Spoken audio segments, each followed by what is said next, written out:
யார் வந்தாலும் அதே ஊழல் லஞ்சம், யார் வந்தாலும் அதே பஞ்சம் வறுமை ஏழ்மை, யார் வந்தாலும் அதே கொலை கொள்ளை வளக்கொள்ளை, யார் வந்தாலும் மலையை கற்களாகவும் மணலாகவும் நொறுக்கி விற்பார்கள், யார் வந்தாலும் ஆற்று மணலை அள்ளி விற்பார்கள், யார் வந்தாலும் பெண்களுக்கு பாதுகாப்பு இருக்காது, 6 வயசு குழந்தையிலிருந்து 60 வயசு அம்மா வரை வன்புணர்வு செய்து கொலை செய்வார்கள், யார் வந்தாலும் மதுக்கடையில் இருக்கும், யார் வந்தாலும் அதை மூடுவோம் என்று சொல்ல மாட்டார்கள், மூடவும் மாட்டார்கள். எந்த ஒரு மாறுதலும் இல்லை. தமிழ்நாடு தேர்வு ஆணையத்தில் தேர்வு எழுதி 70 லட்சம் பேர் வேலைக்காக காத்திருக்கிறார்கள். படித்த இளைஞர்கள். ஆசிரியர்கள் தேர்வில் தேர்ச்சி பெற்று 12,000 பேர் பணி நியமனத்திற்காக காத்திருக்கிறார்கள். பகுதி நேர ஆசிரியர்கள் பணி நிரந்தரத்திற்காக காத்திருக்கிறார்கள், போராடுகிறார்கள். சிறப்பு ஆசிரியர்கள் சமவேலை செய்கிறோம், சம ஊதியம் கொடுங்கள் என்று போராடுகிறார்கள். அறிவை வளர்க்கும் அறிவு கருவறை. என் அன்பு சொந்தங்களே, நம்மை பெற்ற தாய் கூட 10 மாதம்தான் உயிர் கருவறையில் சுமக்கிறார். ஆனால் ஆசிரியர் பெருமக்களோ 20 ஆண்டுகளுக்கு மேலாக அறிவு கருவறையில் வச்சு நம்மை சுமக்கிறார்கள். நம் தாய் தந்தையர் இந்த உலகத்தை நமக்கு காட்டுகிறார்கள். இதுதான் உலகம், இதுதான் நாடு, இது நம் பெரியப்பா, இது உன் சித்தப்பா, இது உன் தங்கை, இது அம்மா, இது மலை, இது காடு, இது கடல் என்று உலகத்தை காட்டுகிறார்கள். ஆனால் நம்மை இந்த உலகத்துக்கே காட்டியவர்கள் ஆசிரியர் பெருமக்கள் தான். இவன் அலெக்சாண்டர், இவன் சாக்ரட்டிஸ், இவன் அரிஸ்டாட்டில், இவன் பிளாட்டோ, இவன் புத்தன், இவன் பூலே, இவன் அம்பேத்கர் என்று அறிமுகப்படுத்தி உலகத்துக்கு அடையாளப்படுத்தியது ஆசிரியர் பெருமக்கள் தான். அந்த ஆசிரியர்கள் அறிவை போதிக்கிற ஆசிரியர் பெருமக்கள் வீதியில் நின்று போராடுகிறார்கள் என்றால் அந்த நாடு நாடா என்று அறிவார்ந்த எனது மக்கள் சிந்திச்சு பார்க்கணும். ஆசிரியன் வீதியில் நின்னால் ஒரு சமூகம் எப்படி அறிவு சமூகமாகும்? ஆசிரியர்கள் கேட்கிற சம்பளத்தை கொடுப்பதற்கு ஒரு 200 கோடி இருந்தால் போதும். ஆனால் இவர்கள் கொடுக்கிற இலவசத்தில் இழக்கிற பணங்கள் எவ்வளவு பணம்? ஒரு வங்கி கணக்கில் 5000 போடுவோம். ஒரே நாளில் 1 கோடியே 31 லட்சம் வங்கி கணக்கில் 5000 போட்டதில் 6800 கோடியை அரசு இழக்கிறது. அவர்கள் அதிகாரத்தில் இருக்கிறார்கள். ஒவ்வொரு வங்கி கணக்கும் 5000 போட்டு அவங்க வாக்கை உறுதி செய்கிறார்கள். உங்கள் பிள்ளைகள் நாங்கள் எல்லாம் அதிகாரத்தில் இல்லை, நாங்கள் எதை செய்வது? அப்போ ஜனநாயகத்தில் சம வாய்ப்பு சம உரிமை என்பது எவ்வளவு பெரிய ஏமாற்று!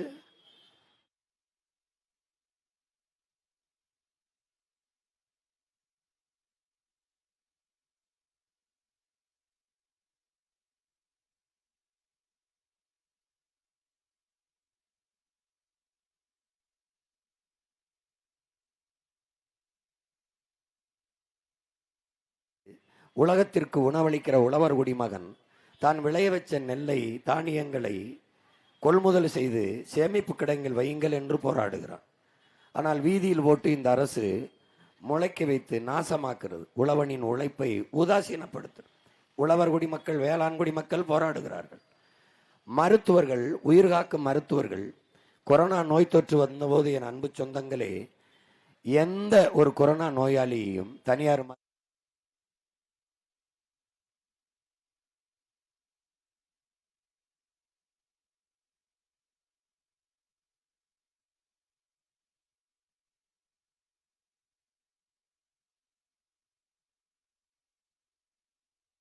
மருத்துவர்களும் செவிலியர்களும் கடவுள் போலவும் தேவதைகள் போலவும் தெரிந்தார்கள் நமக்கு.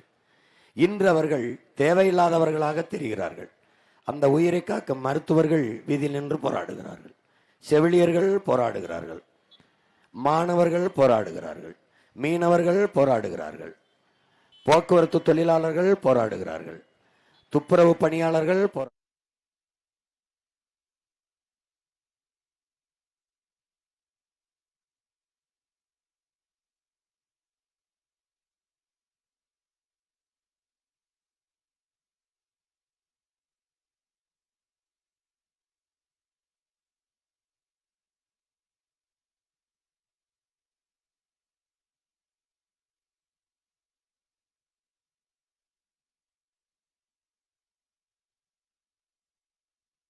இதிலே பிரச்சனைகளை தந்தவர்கள் பக்கம் என் மக்கள் நிற்கப் போகிறார்களா, பிரச்சனைகளை தீர்க்க வேண்டும் என்று வந்திருக்கிற தங்கள் பிள்ளைகள் பக்கம் நிற்க போறார்களா? இதுதான் இந்த தேர்தலில்.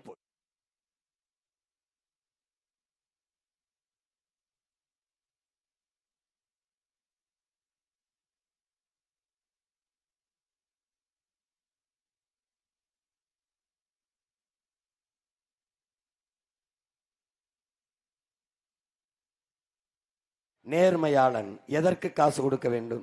எதற்கு இலவசம் அறிவிக்க வேண்டும்? இலவசத்தில் இழக்கிற பணத்தை எங்கிருந்து எடுப்பீர்கள்?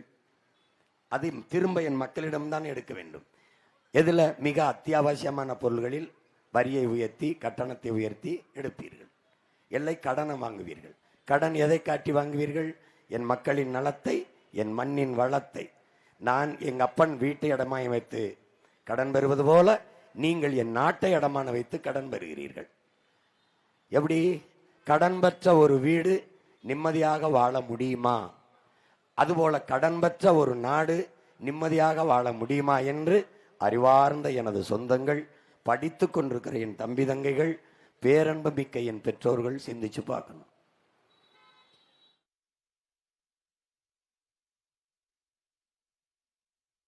பஸ் சும்மா ஓட்டுறேன், ஃப்ரிட்ஜு கொடுத்துறேன், 1 லிட்டர் எண்ணெய் கொடுத்துட்றேன், 1 கிலோ பருப்பு கொடுத்துட்றேன், அரிசி கொடுத்துட்றேன், வேட்டி கொடுத்துட்றேன், 10,000 ரூபா வங்கியில் போட்டுறேன். எங்கேருந்து போடுவ?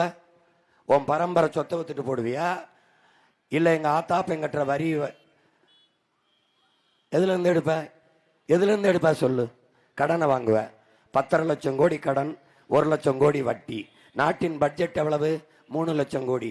அதில் வட்டியே 1 லட்சம் கோடி போயிடுச்சுன்னா, இப்போ நீ அடுத்த முறை இந்த இலவசத்தை கொடுக்க இன்னொரு 5 லட்சம் கோடி கடன் வாங்குவீங்க. அந்த 5 லட்சம் கோடிக்கு வட்டி 2 லட்சம் கோடி ஆகும். அப்போ பட்ஜெட் ஒரு 3 லட்சம் கோடி, 2 லட்சம் கோடி வட்டி. அந்த 1 லட்சம் கோடிக்கு என்ன பிடுங்குவ? என்ன நலத்திட்டம் செய்வ? எப்படி ஆட்சி செய்வ? வாத்தியாருக்கு சம்பளம் எப்படி கொடுப்ப? பஸ்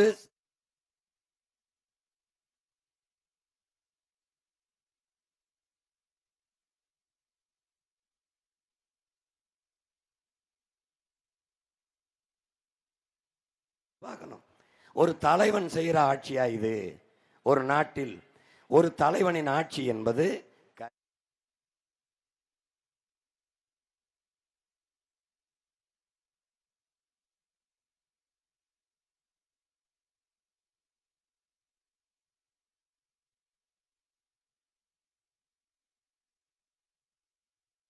என் கால்களை நம்பி என் பயணம், அதான் தற்சார்பு.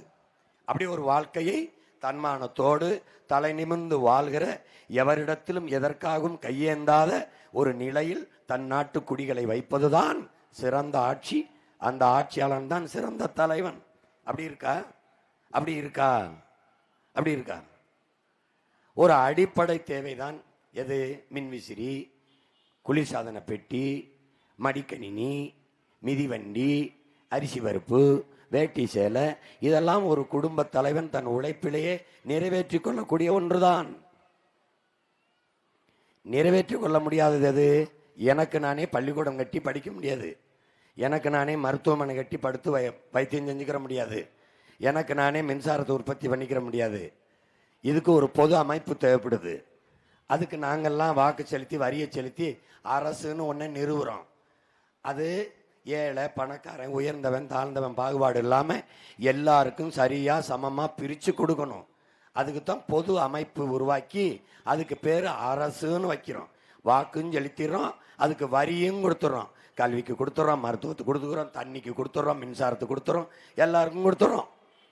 ஆனால் நீ இதை எல்லாத்தையும் முதலாளிகள்கிட்ட கொடுத்துட்டு சாராய கடை மட்டும் நீ வச்சு என் மக்களை குடிக்க வச்சு சாகடிச்சு என் ஆத்தா அக்கா தங்கச்சியை தாலி அறுக்க வச்சுட்டு அப்புறம் தாலிக்கு தங்கம் தாரங்கிறது, அந்த தங்கத்தை குடிக்க வச்சு 6 மாசத்திலே தாலி அறுக்கிறது, இது ஒரு ஆட்சி முறை. இது ஒரு ஆட்சி முறை. இத்தனை ஆண்டுகால ஆட்சியில் மனச்சான்று இருக்கிற என் மக்கள் யாராவது ஊழல் லஞ்சத்தில் குற்றச்சாட்டில்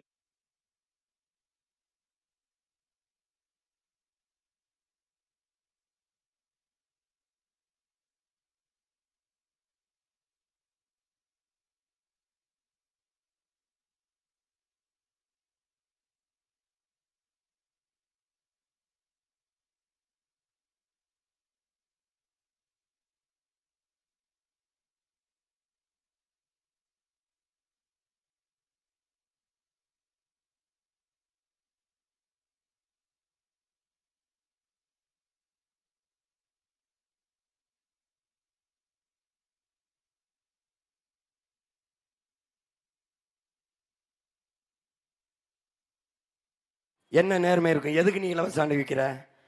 நான் கேட்கறது இலவசம் இல்லையே, நான் கேட்கறது தரமான கல்வி, அந்த கல்விக்கு ஏற்ற வேலை அதானே. நான் கேட்கறது இலவச பேருந்து இல்ல, தரமான பேருந்து, நல்ல பேருந்து, பயணிக்க நல்ல பாதை, அதான் முக்கியம். நான் கேட்கறது நல்ல மருத்துவம், உலக தரத்துக்கு கொடு, அல்லது ஓ மண்ணிலேயே ஓ நாட்டிலேயே தனியார் முதலாளிகள்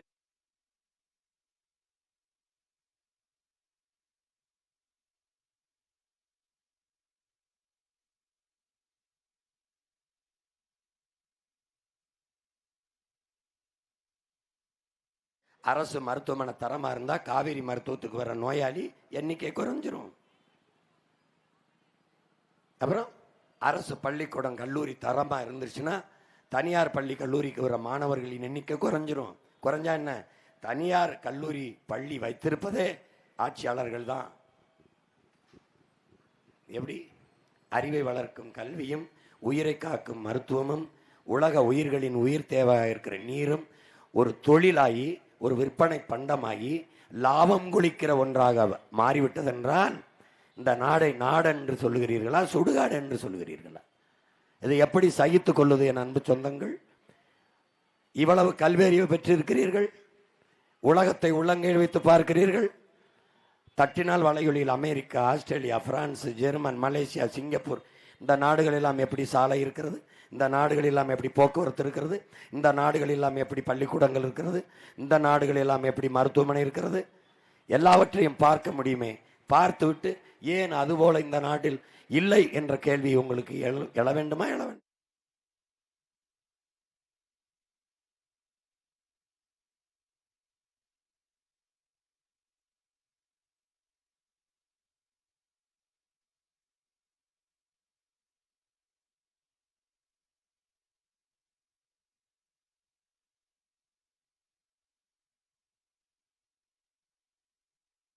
மானம் பறிபோகிறது என்ற சிந்தனை உங்களுக்கு வர வேண்டாமா?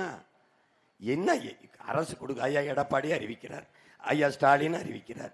எங்கிருந்து கொடுப்பீர்கள்? யார் காசு? யார் காசு? நீங்க என்ன கர்ண மகாராசா பரம்பரை, இல்லை எங்க பாட்டன் பாண்டியன் பரம்பரை, சோழ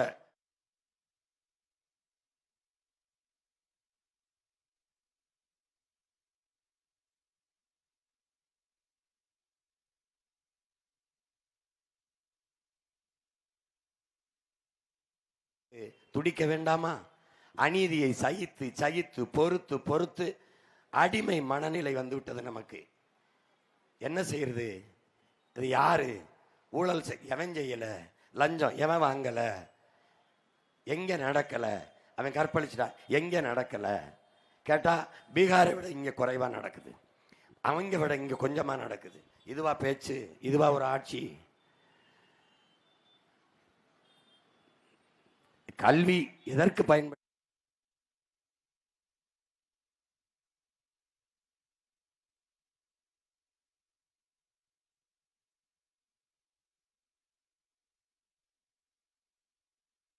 நீங்கள் பார்த்து படியுங்கள்.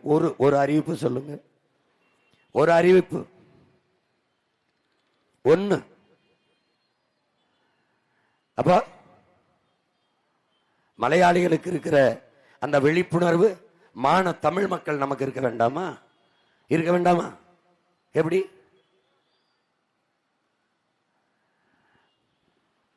அறிவார்ந்த எனது பெற்றோர்கள், என் அன்பு தம்பி தங்கைகள், இந்த தேர்தலை மதிப்புமிக்க நம்ம வாக்கை 1000-500க்கு விற்கிற நிலைமையை முதல்ல கைவிடணும். புரட்சியாளர் அம்பேத்கர், என் அன்பு சொந்தங்களே, உலகத்தின் ஆகச்சிறந்த கல்வியாளன் சிலையை நாங்கள் திறக்கப் போகிறோம் என்று ஆஸ்திரேலிய பிரதமர் அறிவித்தார். அவர் வாகனம் ஓடிக்கொண்டிருக்கிறது. நிறைய அமைச்சர்கள் பின்னாடி செல்கிறார்கள். ஒரு அரங்கத்தில் உலகின் தலை சிறந்த கல்வியாளன் சிலையை திறக்கப் போகிறார்கள். அது ஒரு சிவப்பு பட்டு துணியிலே போர்த்தி இருக்கிறது அந்த சிலை. அவர் போய் அந்த சிலையை, அந்த துணியை நீக்கி திறந்தார். திறந்தால் நம்முடைய அறிவாசான அண்ணல் அம்பேத்கருடைய சிலை. உலகத்தின் தலை சிறந்த கல்வியாளன், ஆகச் சிறந்த கல்வியாளன் அண்ணல் அம்பேத்கர். ஒரு மனிதன் தன் வாழ்நாளிலே 10,000 புத்தகம் படித்திருக்க வேண்டும் என்கிறார்கள். ஒரு மனிதன் தன் வாழ்நாளில் உலகத்திலேயே 64,000 புத்தகங்களை படித்த ஒரே ஒரு மனிதன் நம்முடைய அறிவாசான அண்ணல் அம்பேத்கர் தான். அந்த புரட்சியாளர் சொல்றார், மதிப்புமிக்க நம் உரிமைகளை சில ரொட்டி துண்டுகள், எது மிக்ஸு கிரைண்டரு, இந்த என்னது இந்த 1000-500 இந்த சில ரொட்டி துண்டுகளுக்காக விற்பது அவமானகரமானதுங்கிறது. கால ஞானி நம்முடைய தாத்தா தெய்வ திருமகன் முத்துராமலிங்க தேவர் அவர்கள். உங்களால் நம்ப முடிகிறதா? ஒரு நாள் பாலை விற்பது போல இந்தவர்கள் தண்ணீரை விற்பார்களடா. அப்ப விற்க ஆரம்பிக்கல சொல்றாரு. ஒரு நாள் புறாக்கள் கூடு கட்டி வாழ்வது போல இவர்கள் வீடு கட்டி வாழ்வார்களடா. அப்போலாம் அடுக்ககங்கள், பிளாட்ஸ் சிஸ்டம் வரல, கணிச்சு சொல்றாப்ல. ஒரு நாள் இந்த மக்கள் விளை நிலங்களை எல்லாம் வீட்டு மனைகளாக்கி விற்பார்களடா சொல்றாரு. அப்போலாம் ஆரம்பிக்கல. ஒருத்தன் இதான் நடக்குங்கிறான், அவன் தான் கால ஞானி. அவர் சொல்றாரு, வாக்குக்கு காசு கொடுப்பவன் பாவி, அந்த காசை வாங்கி கொண்டு வாக்கை செலுத்துகிறவன் தேச துரோகிங்கிறார். எவ்வளவு பெரிய தேச துரோக குற்றத்தை நாம் தொடர்ந்து செய்கிறோம். எவ்வளவு பெரிய செய்கிறோம் பார்த்துக்கிறோங்க. கொள்கையற்ற அரசியல் பாவம்ங்கிறார் அண்ணல் காந்தியடிகள். கொள்கையற்ற அரசியல் வியாபாரம் என்கிறார் நம்முடைய தாத்தா தெய்வ திருமகன் முத்துராமலிங்க தேவர் அவர்கள். இவர்கள் என்ன செய்து கொண்டிருக்கிறார்கள்? அரசியல் விடுதலை என்று வந்தார்கள், பொலிட்டிக்கல் ரெவல்யூஷன் என்று எல்லாரும் வந்தார்கள். கடைசியாக எங்கே வந்து நின்றார்கள்? அரசியல் வியாபாரத்தில் வந்து நின்றார்கள், பொலிட்டிக்கல் பிசினஸில் வந்து நின்றார்கள். ஒவ்வொரு கட்சியும் சீட்டளவு நோட்டளவு என்று பேரம் பேசிக்கொண்டு எவன் இந்த நாட்டில் கொடிய ஆட்சி, தீய ஆட்சி, உரிமையை பறிகொடுத்து நிலத்தின் வளத்தை கொள்ளையடித்து கொளுத்து திரிகிறானோ அவன் கூடவே போய் 4 சீட்டு 3 சீட்டு 10 சீட்டு 8 சீட்டுக்கு போய். இதுல என்ன கொள்கை நிலைப்பாடு இருக்குது? என்ன கேட்கிறாங்க? எல்லாம் சரிதான் சீமான், கட்சியை காப்பாற்றணும்ல. அப்ப கட்சியை காப்பாற்றுறதை லட்சியமாக இருந்தால் எந்த லட்சியத்தை காப்பாற்ற கட்சி ஆரம்பிச்சீர்கள் என்ற கேள்விக்கு ஒருவரிடத்திலும் பதில் இல்லை. கூட்டணி வைக்கிறது இல்லை சீமான். எப்படி அப்படின்னு? யாரோட கூட்டணி வைக்கலாம்? ஊழல் லஞ்சத்தை தடுக்க வேண்டும் என்று நினைக்கிறேன் உங்கள் மகன். யாரோட சேர்ந்து ஒழிக்கலாம்? உண்மையும் நேர்மையான ஆட்சியை கொடுக்க வேண்டும் என்று நினைக்கிறேன் உங்கள் மகன். யாரோடு சேர்ந்து கொடுக்கலாம்? என் நிலத்தின் வளத்தை கொள்ளையடிப்பதை தடுக்க வேண்டும் என்று நினைக்கிறேன். என்னால் என் மண்ணின் வளங்கள் என் மக்களுக்கானது. என்னால் ஊழல் லஞ்சத்தை அதிகாரத்துக்கு வந்த உடனே ஒழித்து விட முடியும். பாலியல் வன்புணர்வு கொடுமைகளை தடுத்து விட முடியும். மதுக்கடையை மூடிவிட முடியும். நீரை தேக்கி வைத்து விட முடியும். மரங்களை நட்டு வளர்த்து விட முடியும். வேளாண்மையை மீட்டுருவாக்கம் செய்துவிட முடியும். எல்லாவற்றையும் மாற்றிவிட முடியும். ஆனால் எவராலையும் செய்ய முடியாதது, மறுபடியும் என்னால் மலைகளை உருவாக்கவோ, என் ஆற்று மணலை உருவாக்கவோ, என் ஆறை உயிர்ப்பிக்கவோ முடியாது. ஏன்? அது இயற்கையின் அரும்பெருங்கொடை. அறிவு சமூகமே, என்னை பெற்ற பேரன்புமிக்க பெற்றோர்களை, என் உடன் பிறந்த உடன் பிறந்தார்களே, என் தம்பி தங்கைகளை கவனியுங்கள். அறிவியல், எங்க அப்பா நம்மாழ்வார் கேட்கிறார், உன் அறிவியலால், உன் விஞ்ஞானத்தால் தோசை மாவை புளிக்க வைக்க முடியுமா? உன் அறிவியலால், உன் விஞ்ஞானத்தால், உன் சயின்ஸால் நீ பாலை தயிராக்க முடியுமா? முடியாது. அதை யார் செய்கிறா? இயற்கை. கண்ணுக்கு தெரியாத நுண்ணுயிர்கள், பல கோடிக்கணக்கான பூஞ்சை, பாக்டீரியா, காளான்கள் அதை செய்யுது. அது இயற்கை. அது மாதிரி இயற்கையின் அரும்பெருங்கொடை. நீ இந்த மரத்திற்கு தண்ணி ஊத்துகிறாய், இந்த செடிக்கு தண்ணி ஊத்துகிறாய், கத்தாரிக்காய்க்கு தக்காளிக்கு தண்ணி ஊத்துகிறாய். அந்த செடியும் கொடியும் மரமும் தண்ணீரை தனக்கு உணவாக எடுத்துக்கொள்ள முடியாது. அப்ப யாரு? ஒவ்வொரு செடி கொடி மரங்களுக்கும் வேருக்கு கீழே பல கோடிக்கணக்கான நுண்ணுயிர்கள் ஒரு தொழிற்சாலை போல வைத்து வேலை செய்து. எப்படி வேலை செய்து? தன் உணவு தேவைக்கு நீரை உண்டு மரம், செடி, கொடி, நெல், பயிறு, கத்தரிக்காய் செடி, வெண்டைக்காய் செடி எல்லாத்துக்கும் உணவாக மாற்றி கொடுக்குது. இது இயற்கையின் அரிய படைப்பு. இதிலிருந்து இதை செய்யலாம், அதிலிருந்து அதை செய்யலாம் என்று சொல்லுகிறாயே, இதிலிருந்து இதை கலந்தால் தண்ணீர் உருவாகும் என்று உன்னால் சொல்ல முடியுமா? ஹைட்ரஜன் 1 விழுக்காடும் ஆக்சிஜன் 2 விழுக்காடும் கலந்தால் தண்ணீர் உருவாகுமா? H2O ஹைட்ரஜன் 2 விழுக்காடும் ஆக்சிஜன் 1 விழுக்காடும் கலந்தால் தான் தண்ணீர் உருவாகும். நீ உருவாக்கி காட்ட முடியுமா? இதோடு இதை சேர்ந்தால் ரத்தத்தை உருவாக்கிடலாம் என்று உன்னால் உருவாக்கிவிட முடியுமா? முடியாது. அதுபோலதான் இயற்கை தாயின், பூமி தாயின் மாறாக இருக்கிற மலையை உன்னால் உருவாக்க முடியாது. பூமி தாயின் ரத்த நரம்பாக இருக்கிற அந்த நதியில் படிந்திருக்கிற மணலையும் உன்னால் உருவாக்க முடியாது. அதை உருவாக்கியது யார்? மலைதான். மலையிலிருந்து, மலை மார்பில் இருந்த அருவிதான் ஆறையும் மணலையும் உருவாக்கியது. அதை அள்ளி வித்து திண்டு காசாக்கி நாசமாக்கி விட்டார்கள். இதை எல்லாவற்றையும் வேடிக்கை பார்த்து கொண்டிருக்கிறீர்கள். இப்படி மலையை வெட்டிட்டு போவான், மண் அள்ளிட்டு போவான், நம்ம வளத்தை எல்லாம் கொள்ளையடிச்சுட்டு போவான்னு தெரியாது யாருக்கு? அன்னைக்கு இது நடக்கல. நம்ம பாட்டன் பாரதி, நம்முடைய பாட்டன் பெரும்பாவளன் பாரதி, காலம் உருவாக்கியவன் கவிஞன், காலத்தை உருவாக்கியவன் மாகவிஞன். அந்த மகாகவிஞன் சொல்றான், பொழுதெல்லாம் எங்கள் செல்வம் கொள்ளை கொண்டு போகவோ, நாங்கள் இங்கு சாகவோ, அழுது கொண்டு இருப்போமோ, ஆண் பிள்ளைகள் அல்லமோ, உயிர் வெல்லமோன்னு பாடுறான். அன்னைக்கு அப்பவே கொள்ளையடிச்சுட்டு போகல. அப்ப கொள்ளையடிச்சுட்டு போகல. நெய்வேலி பழுப்புன்னு இருக்குல்ல, பூமி தாயின் ஈரகுலையை தோண்டி தோண்டி மண் அல்றேன், மணல் அல்றேன், மலையை நொறுக்கிறேன், இந்த வளங்களை அவன் கொண்டு போய் கொள்ளை கொண்டு போகல. அப்பவே அவன் கணிக்கிறான், இந்த வேலையை இந்த அயோக்கிய பயலுக செய்வாங்க. இதெல்லாம் என் அன்பு சொந்தங்கள், மற்றவர்களைப் போல உங்கள் மகன் அண்டாதாரன், குண்டாதாரன், மிக்சிதாரன்லாம் சொல்ல தயாரா இல்லை. நான் தரமாட்டேன். ஆனால் ஒன்று தருவேன், அதையெல்லாம் நீங்களே வாங்கிக்கிற மாதிரி வேலையை தர்றேன், அதுக்கு சம்பளம் தரேன். நீங்களே போய் தன்மானத்தோட வாங்கி ஒரு தற்சார்பு வாழ்க்கை, எவங்கையும் எதிர்பார்க்காம, எவங்காலையும் சார்ந்து நிற்காம தன்மானத்தோட வாழ்கிற நல்ல வாழ்க்கையை உங்க பிள்ளை தருவேன். உங்க பிள்ளை தருவேன்னா தருவேன். நல்ல கல்வியை கொடுக்கிறேன், நம்ம பிள்ளைக்கு நல்ல படிப்பை கொடுக்கிறேன். பெற்றுக் கொடுங்கள் பிள்ளைகளை, கற்றுக் கொடுக்கிறோம் நாங்கள். பிள்ளைகள் உங்கள் வீட்டின் செல்வங்கள் அல்ல, நம் நாட்டின் செல்வங்கள் என்று சட்டம் இயற்றி பிள்ளையை பெற்று விட்டவன் 3 வயதிலிருந்து என்கிட்ட ஒப்படைச்சிடணும். அது எவ்வளவு தூரம் படிக்குதோ அரசாங்கம் படிக்க வைக்கும். காரணம், நாட்டின் செல்வங்கள். ஒரு நாட்டின் செல்வத்திலே ஆகப்பெரிய செல்வம் அறிவு செல்வம். அந்த அறிவு செல்வத்தை என் நாட்டு பிள்ளைகளுக்கு கொடுப்பேன். வேற என்ன? மருத்துவம், உயிர் காக்கும் மருத்துவம். மருத்துவம் ஒரு மகத்தான சேவை, அது என் மக்களுக்கு தேவை. உலக தரத்திற்கு கட்டணம் இல்லாது, ஏழை பணக்காரன், உயர்ந்தவன் தாழ்ந்தவன் என்ற பாகுபாடு இல்லாது, சரியாக சமமாக தரமாக ஆகச் சிறந்த மருத்துவத்தை கொடுப்பேன். தனியார் முதலாளிகளிடத்தில் என்ன தரம் இருக்கு என்று நீ நினைக்கிறியோ அதை தாண்டிய தரத்தில் மருத்துவத்தை கொடுப்பேன்.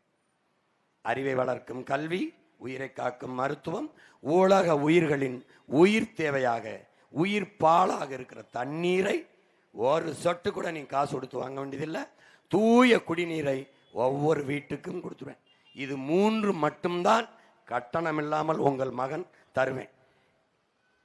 கட்டணம் இல்லாமல் தருவேன். மீதி எல்லாம் எரிகாற்றா தருவேன், நானே தருவேன், சிலிண்டர் தருவேன். ஆனால் உரிய கட்டணத்துக்கு தருவேன், தடை இல்லாமல் தருவேன். ஏன்? அந்த எரிகாற்றை உங்கள் மகனை உற்பத்தி செய்வேன், நானே உற்பத்தி செய்வேன். எந்த நாட்டையோ எந்த மாநிலத்தையோ எந்த முதலாளியோ சார்ந்து நிற்க மாட்டேன். நான் என்னுடைய ஆடு மாட்டு கழிவு, மக்கிய இலைதலை கழிவு, என்னுடைய கோழி கழிவு, வாத்து கழிவு, நான் எல்லாத்தையும் சேர்த்து அதில் இருந்து பயோகேஸுங்கிற அந்த எரிகாற்று, உயிர் வழின்னு நம்ம தூய தமிழில் சொல்கிறோம், நான் தயாரித்து வீடு வீட்டுக்கு தடை இல்லாமல் என் மக்களுக்கு கொடுத்துருவேன். நீ அதை விட்டுரு. அதுக்கப்புறம் மின்சாரம், மாற்று மின் உற்பத்தி. உங்கள் மகன் படம் போல் போட்டு போட்டு காட்டுவேன், எப்படி மின்சாரத்தை உற்பத்தி செய்வேன், எப்படி தடை இல்லாமல் உனக்கு கொடுப்பேன். தடை இல்லாமல் தருவேன், ஆனால் கட்டணம் இல்லாமல் தரமாட்டேன். உரிய கட்டணம், உற்பத்தி செலவு எவ்வளவோ அங்கே பணி செய்கிற பிள்ளைகளுக்கு நான் சம்பளம் கொடுக்கணும், கடன் வாங்கி கொடுக்க முடியாது இந்த கடங்கர பயிலுக்கு மாதிரி. அதனால உரிய கட்டணத்தை கொடுப்பேன், தடை இல்லாமல் கொடுப்பேன். வேற என்ன? பயணிக்க நல்ல பாதை, படிக்க கல்வி, குடிக்க தண்ணி, பார்க்க மருத்துவம். பசி இல்லை, ஏன்னா நானே வேளாண்மை செஞ்சிடறேன். பசி இல்லை நாட்டில், உனக்கு எல்லாமே கிடைக்கும். முல்லை, குறிஞ்சி, மருதம், நெய்தல், அங்காடின்னு சந்தைன்னு நானே திறந்துருவேன். நியாயமான விலைக்கு, உரிய விலைக்கு, அடக்க விலைக்கு தரமான பொருள்களை தந்துடுவேன். நஞ்சில்லா உணவு, அதுவே நம் கனவு. எங்கள் பெரிய தகப்பன் நம்மாழ்வார் எங்களுக்கு படிப்பிச்சது அதுதான். உணவு விஷமாயிருச்சு, பிறக்கிற குழந்தை புற்றுநோயோட பிறக்குது, தடுக்கணும்னு நினைக்கிறேன். எல்லாரும் இங்கே வந்து பேசுவாங்க, அவங்க பேச்ச கேளுங்க, உங்கள் மகன் பேச்சையும் கேளுங்க. யார் சொல்கிறது சரியா இருக்கு? எப்போவும் நீங்கள் நல்லதை தான் தெரிவு செய்ய. பையனுக்கு பொண்ணு போனால் நல்ல பொண்ணு, பொண்ணுக்கு மாப்பிள்ளை பார்த்தா நல்ல பையன். அப்போ நாட்டை ஆள்றவங்கள ஒரு நல்ல பையனை தேர்வு பண்ண வேணாமா? காலங்காலமாக அந்த நாசகார பயல்களையா குடிக்க வச்சு நம்ம அக்கா தங்கச்சி தாலியாக இருக்கிறவன்ட்டே நாட்டை கொடுக்குற, இலவசம் கொடுத்து உன்னை ஏக்கிறவன்ட்ட கொடுக்குற, ஏமாத்த நினைக்கிறவன்ட்ட கொடுக்குற. இதையெல்லாம் மாற்ற நினைக்கிற ஓ மகன்கிட்ட ஒரு தடவை கொடு, ஒரு தடவை கொடுத்து பாரு. என்ன புதுசா நீ வாழ போற? ஐயா கருணாநிதி காலத்தில் ஆட்சியில் 5 முறை வாழ்ந்துட்ட, ஐயா ஸ்டாலினில் ஒரு 5 ஆண்டு வாழ்ந்துட்டேன், அம்மா ஜெயலலிதாட்ட நான் 20 ஆண்டு வாழ்ந்துட்டேன், அப்புறம் ஐயா எடப்பாடிக்கிட்ட 4.5 வருஷம் வாழ்ந்துட்டேன். ஒரே ஒரு 5 ஆண்டு உன் மகன்கிட்ட கொடுத்து பாரு. உலகத்தின் தலை சிறந்த நாடாக, பூமியின் சொர்க்கமாக இந்த நாட்டை மாற்றி படைக்கிறனால என்பர். ஆகப்பெரும் கனவு, ஒரு மகத்தான கனவை உங்கள் பிள்ளைகள் மனதில் சுமந்து வர்றோம். அதை ஒரு சிற்பி போல செதுக்கி செதுக்கி செதுக்கி அடைகாத்து திரும்ப திரும்ப என் மக்கள்கிட்ட எடுத்து கருத்தா காசை வச்சில்ல கட்சி நடத்துறது, கருத்தியல் புரட்சியின் மூலமாக கருத்து கோடியை கொட்டி இல்லை, கொள்கையை கொடுத்து கொள்கையை முன்னிறுத்தி நீண்ட காலமாக அரசியல் செஞ்சு வரோம். எங்களையும் கொஞ்சம் கவனிங்க, எங்களை பாருங்க. நாங்கள் எடுத்து வைக்கிற அரசியல் சரியா இருக்கா? யார் கையில் நாடு இருந்தால் நாடு மக்களும் பத்திரமாக இருப்பார்கள், யார் கையில் நாடு இருந்தால் பாதுகாப்பாக இருக்கும், யார் கையில் நாடு இருந்தால் வளரும், யார் கையில் நாடு இருப்பது எதிர்காலத்துக்கு நல்லது. ஒரு தடவை யோசிங்களேன், ஒரு தடவை யோசிங்களேன். இந்த ஆட்சி முறையை இவங்க தான் ஆண்டுட்டாங்களே, ஒரு தடவை மாற்றித்தான் பார்ப்போமே. கொஞ்சம் எண்ணுங்களேன், சிந்தனையை கொஞ்சம் மாற்றுங்களேன். எனவே என் அன்பு சொந்தங்கள், இந்த தேர்தலில் உங்கள் பிள்ளைகள் நாங்கள் போட்டியிடுகிற உங்கள் பிள்ளைகள், எங்கள் வேட்பாளர்களை கொஞ்சம் பாருங்கள். யாராவது மந்திரி மகனா, இல்லை பெரிய கோடீஸ்வர பல்லாயிரக்கணக்கான பணம் வைத்திருக்கிறவனா, இல்லை யாரு? படித்த இளைஞர்கள், இந்த நாட்டை இந்த மக்களை தங்களின் உயிருக்கு மேலாக நேசிக்கிறவர்கள். பணம் இருக்கிறவன் தான் அரசியல் செய்ய முடியுங்கிற நிலையை மாற்றி, அந்த கேடுகட்ட பணநாயக முறையை மாற்றி மாண்புமிக்க ஜனநாயகத்தை மலரச் செய்ய வேண்டும். அப்போ மக்களுக்கு தன்னலமற்று உண்மையும் நேர்மையுமாக பணி செய்ய வேண்டும் என்கிற மனம் இருக்கிறவனும் அரசியல் செய்ய முடியும் என்றது காட்டுது. அப்படி செய்தவன் இந்த மண்ணிலே நம் தாத்தன் காமராஜ், அப்படி செய்தவன் நம்முடைய தாத்தன் பேரறிஞர் அண்ணா. பணம் இல்லாமலும் நல்ல மனம் இருந்தால் நாடை ஆளுகிற தகுதியை பெறலாம் என்று நிரூபித்தார்கள். இன்று ஒரு தொகுதிக்கு 25 கோடி கொடுத்து வாக்குக்கு 2000 கொடுக்கிறவன் எவனோ அவன் தான் வேட்பாளர். அப்படி என்றால் 25 கோடி முதலீடு செய்கிறவன் லாப தேவைக்கு செய்கிறானா, மக்கள் சேவைக்கு செய்கிறானா? உங்களுக்கு வாக்குக்கு 1000 கொடுத்து வாக்கை வாங்கி உங்களுக்கு சேவை செய்வான் என்று நீங்கள் எப்படி நம்புகிறீர்கள்? எப்படி நம்புகிறீங்க? 25 கோடி முதலீடு செஞ்சா 2000 கோடி குறைஞ்சது 250 300 கோடி ஈட்டிக்கொள்ளலாம் என்கிற நம்பிக்கையில் தானே முதலீடு செய்கிறான். அரசியல் தன்னலமற்ற மக்களுக்கு சேவை செய்கிற புனித அமைப்பா இல்லை அதிக லாபம் ஈட்டும் தொழிலா என்பதை அறிவார்ந்த தமிழ் சமூக மக்கள், என்னிலும் இளைய என் உயிருக்கினிய தம்பி தங்கைகள் சிந்திச்சு பார்க்கணும். வாக்கு என்பது ஒரு வலிமை மிக்க ஆயுதம். அதை அநீதி, அக்கிரமம், கொடுமை, தீமை இதற்கு எதிராக தூக்க வேண்டும்.